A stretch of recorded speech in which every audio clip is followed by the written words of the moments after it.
Zay ny mahakasika an'iny fa nanokana andro iray ry zareo teo anivon'ny mpilatsaka an-tsitrapo frantsay mba ampahafantarana misimisy kokoa ny andraikitra izay sahan'izy ireo. Tetsy amin'ny IFM Analakely araka izany no nahafahana nijery ny fampirantiana sy nahafantatra bebe kokoa mahakasika izay asan'izy ireo izay. Raha ny vokatra avy amin'ny fikambanana France volontaire dia miisa 700 ireo mpilatsaka an-tsitrapo frantsay izay tonga eto Madagasikara ny taona 2024.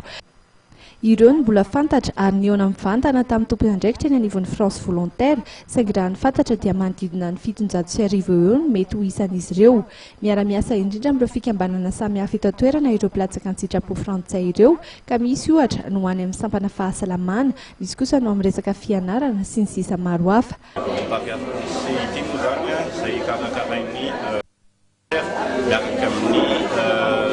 Service de coopération et d'action culturelle ni ambassade de Madagascar sy ny Institut français de Madagascar izay fampirantiana dia natao indrindra zany ampahafantarana afona ny filatsana an-tsitrapo frantsay eto Madagascar.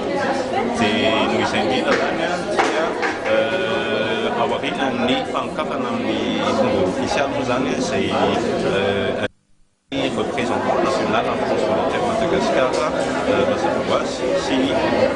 ni ambassadeur de France de Madagascar et monsieur le ministre des Affaires étrangères malgache, ministre de tutelle aorianan'izay ouverture officielle zay zany dia misy ny table ronde. Ny France volontaire izay ivondronan'ireo mpilatsaka an-tsitrapo frantsay moa dia miasa manerana firenena 510 maneran-tany ka isan'izany indrindra i Madagasikara. Noho izay maha-mpilatsaka an-tsitrapo azy izay indrindra dia izy ireo ihany no miantoka ny fahatongavany amin'ny toerana izay andefasana azy ary manampy ny mponina sy manome tolo-tanana ho an'izay mila izany amin'ny faritra iasany.